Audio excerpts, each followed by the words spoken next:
Hi, my name's Mariel. I'm a maker based in Northern California, and welcome to episode 1 of my podcast.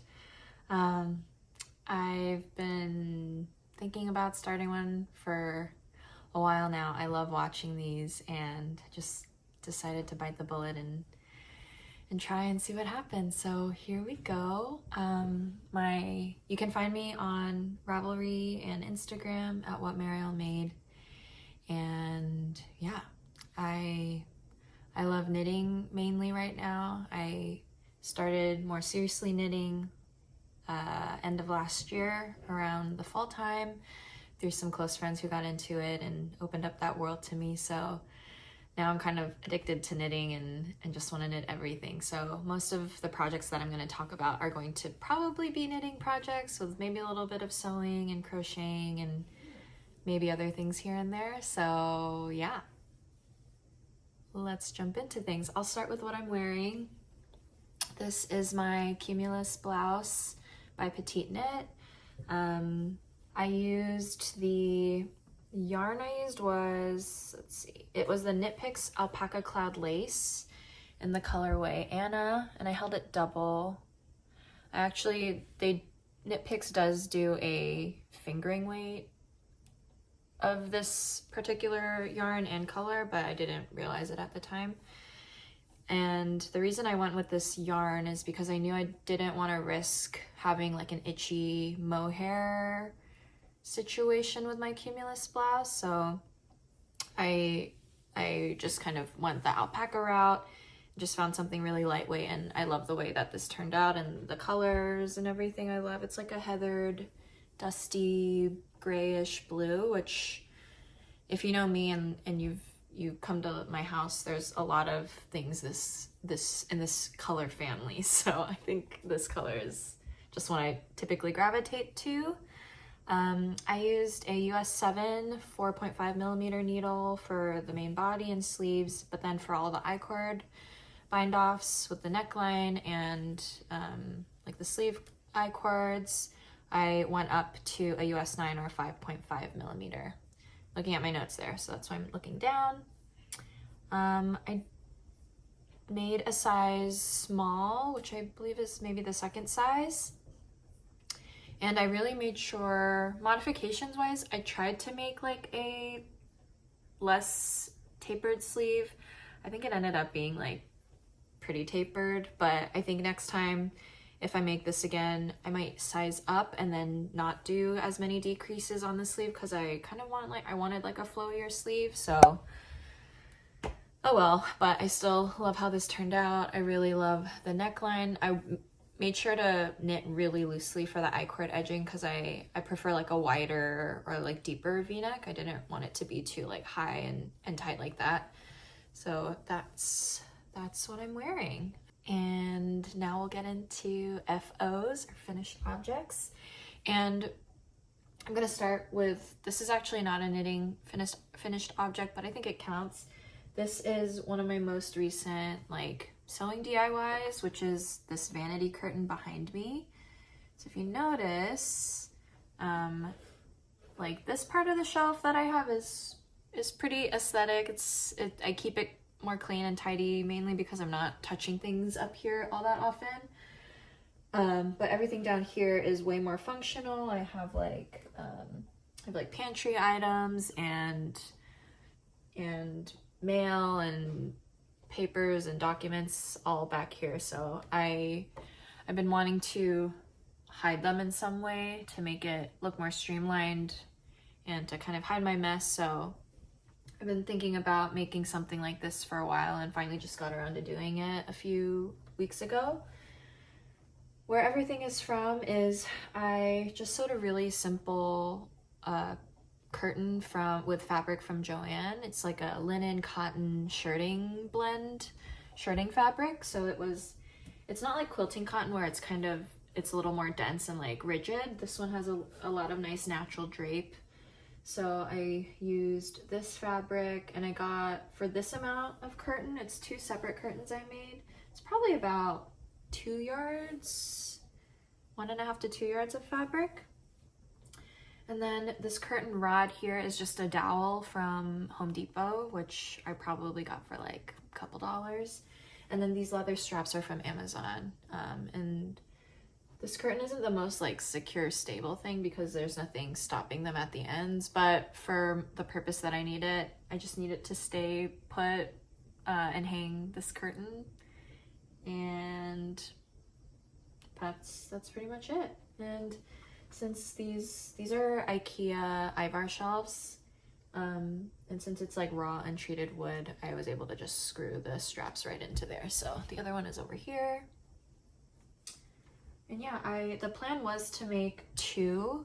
There's a third shelf further down there, but I just wanted to cover 2 first to see, but I actually didn't end up having enough fabric. So I might get to the second one a little bit later and then all of this stuff will be hidden. So TBD on that. Yeah, that is my first finished object. I really enjoyed making it. It was like a full weekend project, but very satisfying once it was done. Okay, now into the knitting FOs, which are all socks.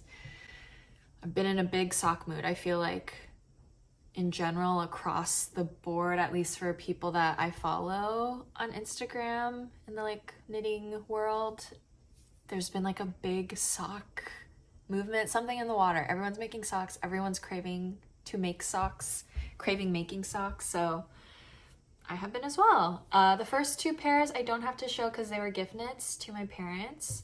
Both my parents have birthdays in April, so those have already been mailed out and sent to them. But I was able to document them before because I knew I wanted to talk about them. And the pair for my mom were the Blueberry Waffle socks by Sandy Turner. I found this pattern through Stephanie from Edible Thoughts Makes here on YouTube. I just love them from the moment I saw her share them in a few of her podcasts. I think she makes that pattern quite often or has made them quite often in the past. And just hearing about like DK weight socks, good gift knits, and the variegated yarn she used really popped like really prettily in those socks. Ever since seeing those, I kind of knew I wanted to try them at some point. So I was able to make a pair for my mom. And I use the magic loop method to make them on 3.5mm needles on like I think I only have like a 32-inch cord for that magic loop method. And this project actually like turned me on to magic loop. Previously, I was like not a magic loop convert. I was like, give me 9-inch circulars for socks, even though they kind of hurt my hands a little bit sometimes. I'd still rather use them than try magic loop. It wasn't clicking with my brain, but these socks converted me because I brought the yarn that I wanted to use with me on a trip. And I had another project going, but I just wanted something different and I wanted to try making these socks. And the only option I had was to do magic loop because I didn't have like 3.5mm or 9-inch circulars, like such a specific needle. Didn't have it, so I just kind of made myself try magic loop. And lo and behold, it worked and it clicked in my brain because it had to. I had no other choice. And yeah, I love it now. And now I prefer doing magic loop for my regular fingering weight socks too, if I can. So that's that, but I love the way these turned out. They were really fun to make, really quick to make because they are DK weight. I think I made them it was a good amount of knitting each day, but I made them in like 2 days, like the whole pair. So that was really great. I hand dyed the yarn that I used and it ended up turning out to be this really pretty, subtle lavender, periwinkle, variegated colorway. And they're with my mom now, these socks, and she has confirmed that they feel really good on her feet. It feels really smooth, and she mainly wears them as like slippers in the evening and wears them to bed. Ooh, plane. She has confirmed that they are very like cooling, even though she wears them at night in bed to keep her feet like a little bit warmer, but they don't keep her feet too warm, which is really nice. So yeah, I think I'm definitely going to work with this yarn, like where I got this yarn. Gonna get some more. Actually, I do have some more. I'll share that in acquisitions. So yeah, love the yarn, loved working with it, and glad that it's worked out for, you know, just being very wearable. The pair of socks for my dad are just a plain vanilla fingering weight sock pattern I followed from the Crazy Sock Lady, who taught me my first sock pattern. Like, that is the first pattern I ever did, so I love that tutorial. And I use the 9-inch circular tutorial for that specific, for these specific socks. And the yarn I used was Patton's Croy Sock FX yarn in the color Cadet Colors, which is a really nice, like, navy that like kind of gradients into a darker gray and lighter gray bits, and it's just really, it's a very nice, the way it kind of knits out is really pretty. And initially I wasn't sure if I wanted to start both socks at the exact same place and where the gradient kind of changes so they'd be perfectly identical, but at the end of the day I just decided to just make the two socks with two different skeins and just start them as they came. So they ended up still being really cute. My dad enjoys the socks as well, so I would call that a success. And if I didn't mention before, those are also on 2.5 millimeter 9-inch circulars. Okay, so these next socks that I have, these are done on 2.5 millimeter magic loop. And I think a big reason I've been really inspired to make more socks is largely due to Summer Lee, who is like the queen of socks, queen of like colorful, creative, magical, modern socks here on like YouTube and Instagram. Her sock book, The Sock Project, came out. I got it on Kindle because it was sold out pretty much everywhere, or it was like back ordered. She inspired me to really have fun with different sock colors and still finding ways to make regular like vanilla socks more exciting by just kind of changing up like the colors for that you use, or incorporating like different heels and cuffs and just all of that. So yeah, I thank you, Summer. I love all of the inspiration, and I love her YouTube videos too. She's also just like a really fun person to watch, and I relate to her like the random thoughts that pop up in her day. And I love how in her videos she just like shows herself like Googling all the random questions she has, because I tend to do that too. Probably a lot of us do, but anyway, these are the socks. These are just vanilla sock patterns, so there's nothing like really special about them other than, like, for me it's just the colors that I chose where I had a lot of fun, and the heel is a little bit different. These are a forethought heel, which is really, it's like an afterthought heel, except you put in a piece of waste yarn as you're knitting the entire like sock tube down to the toe, and then you come in and put in the heel after, but you put in that waste yarn as you're knitting, which is cool. And you don't have to cut your knitting afterwards. You just take out that waste yarn and sub it in for your needles, or sub your needles in for the waste yarn. It's also called a peasant heel, I think. So for this heel specifically, I followed the tutorials both from Laura Penrose and Summer Lee on YouTube. I just kind of watched a couple different ones just to make sure I was understanding it correctly and doing it correctly, because I've never done an afterthought heel either. So it was pretty easy to follow. I don't know that I love how like the corners of the socks came out. I think this is something I just have trouble with in general when I'm not doing a heel turn and gusset heel on a sock, so I'll have to work on that or troubleshoot that. But otherwise, I love how these turned out in terms of the colors. And the yarns that I used are this like main base gray color is Cascade Heritage Sock in limestone. It's a really pretty like neutral, warmer gray, or neutral gray maybe. The cuff is by an indie dyer. The brand is Ryan Yarn. Oh, I love this colorway. It's just the Ryan Yarn sock yarn in the color Cradle Earth. I don't think it's available right now, but oh, it's so pretty. Ryan Yarn, please make more. And the cuff, for the cuff I did a 2x1 rib which I actually really like the look of. I think it looks really polished and professional. I don't know. The heel is red stag fiber cottage sock in the color French waistcoat, and this is a Texas-based dyer. Nitty Natty did an interview video with them recently, so that was cool to see. And then this purpley, pinky, lilac-y color is Seismic Yarn Butter Sock in the color Stumped. And they are a Northern California-based indie dyer as well.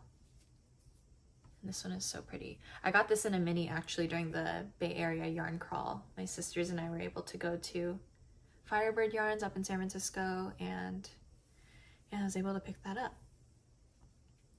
So I love how these turned out. I unfortunately won't be keeping these for myself because I made them a little too long. I wear about a size 6, 6.5 US women's shoe, and these are probably more suited for like a 7, 7.5 foot. So I think these will be going to one of my sisters who can fit into that sock. So that is that. And then the next socks I have use the exact same yarns, just in a different combination with a slightly different pattern. I'm calling these my Sporty Stripes vanilla socks. So again, the yarns are the same. The method is the same, 2.5mm magic loop.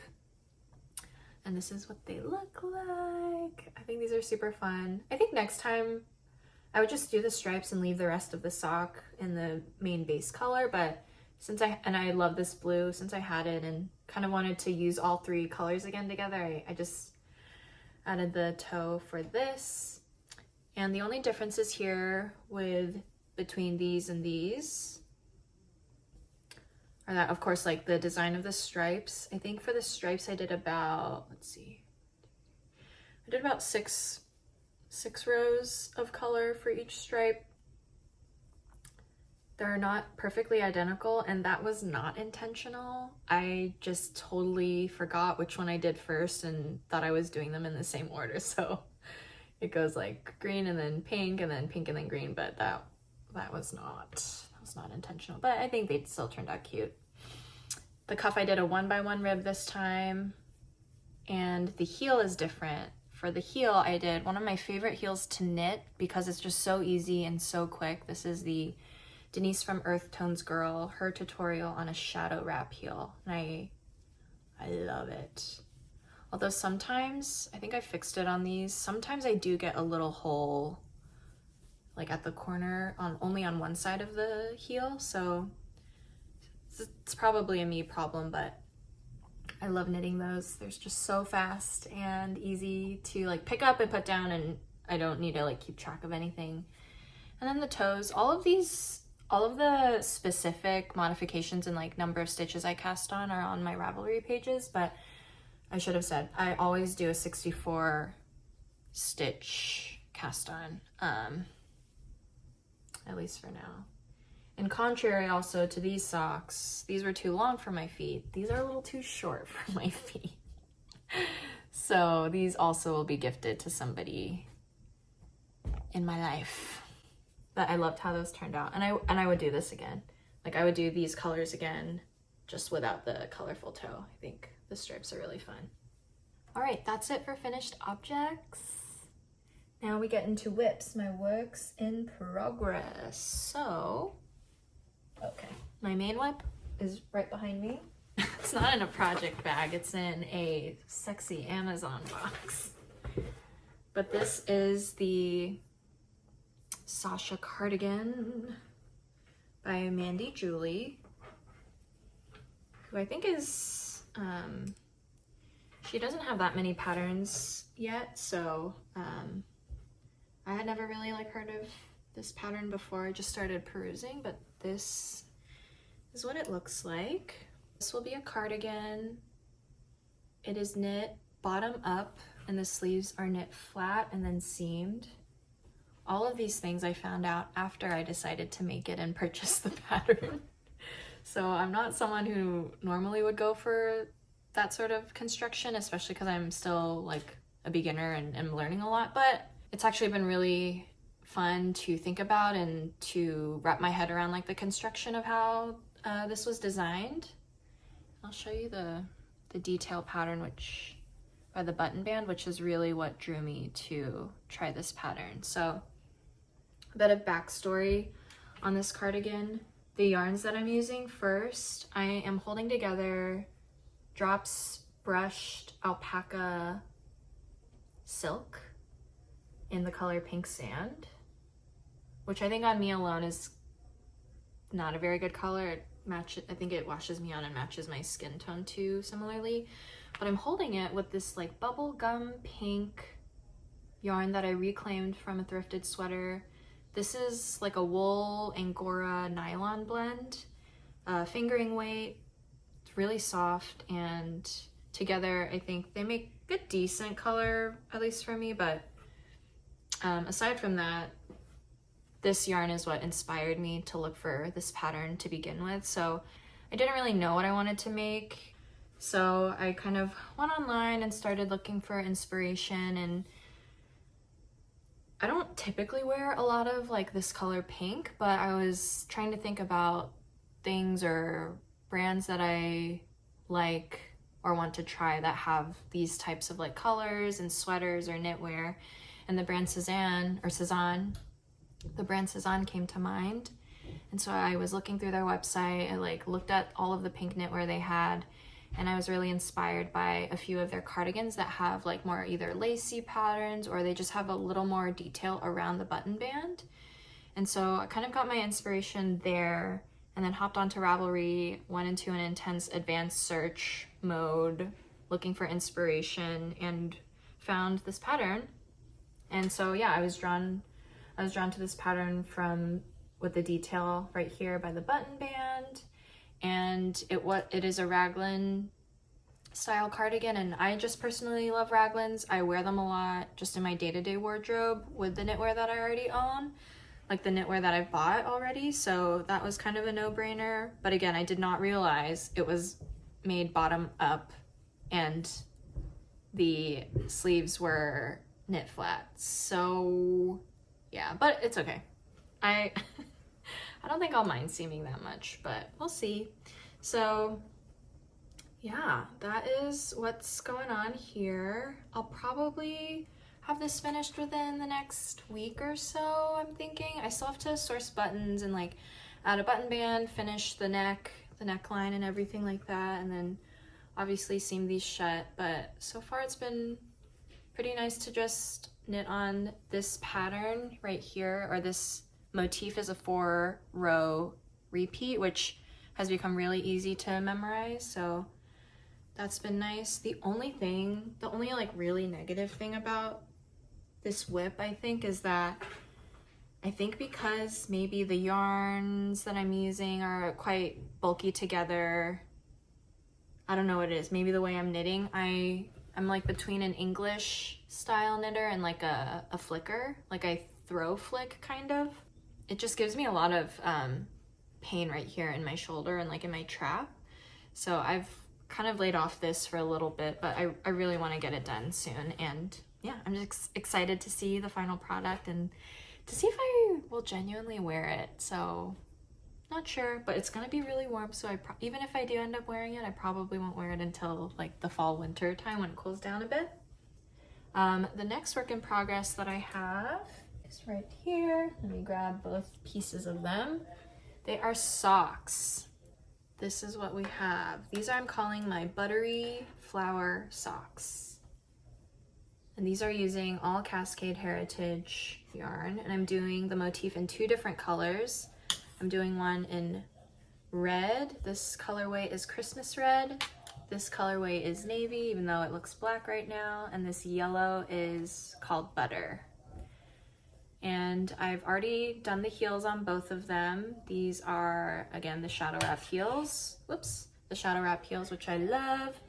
And the actual leg, the cuff in the leg and the color work was done with a 9-inch circular, 2.5 millimeter.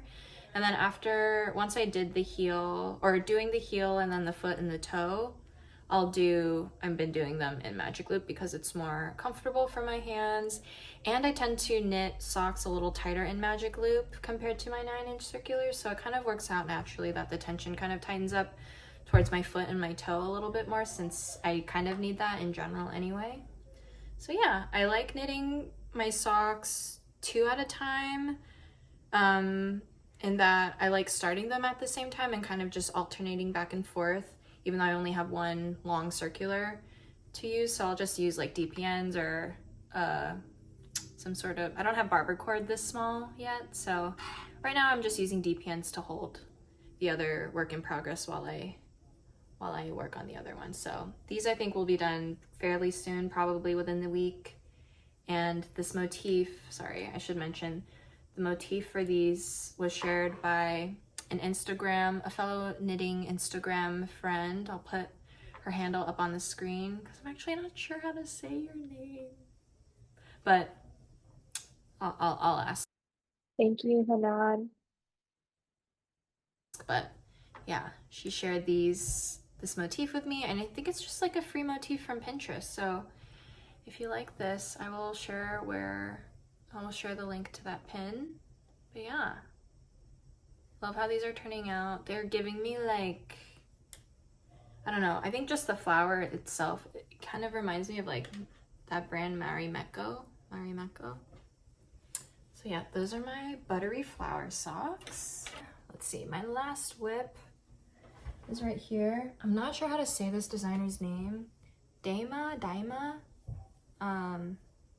But this is the Air Blouse. And this is like my only summery knit. Everything else is kind of like more for colder weather. This is the Air Blouse. It has this really fun dropped stitch texture. I have a reel about like the basics of like how to do this texture, just because it's just a fun one to be able to play with, I think, regardless of whether it's in a pattern you have or not. So this will have 2 sleeves. I have the sleeve holes ready for them, but I'm knitting those sleeves in the round right now, and I'm not really rushing to get this done. It's still kind of cool where I am right now. It is warming up quickly though, so I'm sure once it warms up fully, I'll want to finish this. But yeah, this will be a great like swimsuit cover up, or just a nice top to wear with like a cami or even like a bralette underneath on the hotter days. So looking forward to finishing this. The yarn I used for this is a yarn I just got from Amazon. It's a 100% cotton yarn from a brand called Estaco. It's Estaco Royal Cotton Yarn, and I think the color name is just blue, but the yarn itself is really, really soft. I want to say it's like, let's see, Ravelry says it's a fingering weight, which, yeah, I guess I could see that. It kind of feels heavier than a fingering weight, maybe because it's like a plant fiber, but again, it's really soft to work with.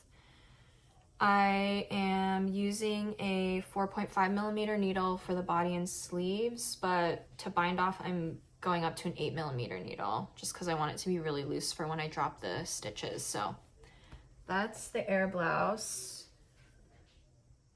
Again, I don't know how soon I'll get that done just because it's not a huge priority, and I'm just knitting sleeves in the round, so that might take a while. And I think that is it for my whips. Yeah.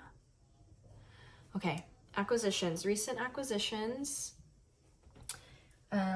Because I have successfully reclaimed yarn from one thrifted sweater, I've been inspired to do that to another thrifted sweater. So I recently found this guy, which is actually a really nice sweater, but it's an extra large men's sweater from Land's End. If it was my size, I would just wear this. If it was like even like a men's small or medium, I probably would just keep it as is, but I always look for larger men's sweaters, and this is 100% cotton sweater, so it will yield probably a good amount of cotton yarn. I think it's like really thick and squishy. I think it's a fisherman's rib. I've never actually done fisherman's rib, but I'm pretty sure that's fisherman's rib. But yeah, I found this, I saw it, and what drew me to it is that obviously the color is beautiful. I do wear a lot of neutrals typically, so a chocolate brown is great. I don't really have many chocolate brown knits. And when I was looking at the stitch definition itself, or like the thickness of the stitches, the yarn seemed pretty thick. So I'm hoping that once I take this apart, the yarn that's yielded will be maybe like a sport weight, at least a heavy fingering sport weight, maybe DK, but we'll see. Probably more sport, heavy fingering, but yeah, that's that. And I think browns do suit me a bit more than like a dark gray, but I'll keep you updated on this and how that goes. But yeah, it is fully washed and it already feels really great, and I love cotton in general, and I love wearing it even in the winter because where I am it's not super cold, so that's that. So I mentioned before for my mom socks that I made, those are I made them with a DIY hand-dyed yarn, and this is the yarn that I used. This is just from an Amazon seller, but this is the brand Ayo Yang yarn, I don't know. And it's really cost effective if you're looking for yarn to hand dye yourself, or if you're just in need of like a fingering weight sock yarn. That's this like undyed creamy color. This is 75% superwash merino, 25% nylon. Each skein is 100 grams, so you get 5 of these for about $37 on Amazon, which is really good if you break that down per skein. So yeah, and it feels really smooth. It's been really easy to work with. You can obviously double up on it if you want to make something in like a DK weight. So I really like this yarn. Again, like, it's Amazon, so in terms of how ethical or sustainable this yarn is, probably not the best, but it is a great accessible option for anyone who's looking for more affordable, high quality sock yarn. It's very nice. Okay, my next 2 acquisitions are just like fun yarn related, knitting related things. The first thing are these cards. These are from the Pacific Knit Company, and they are the Spring Doodle card deck. Shout out to my friend Annette for letting me get these, letting me have these. I geeked out about them and she gave it back to me, so thank you, Annette. And basically what they are is, you know, it looks like a deck of cards, but on each card is a colorwork motif.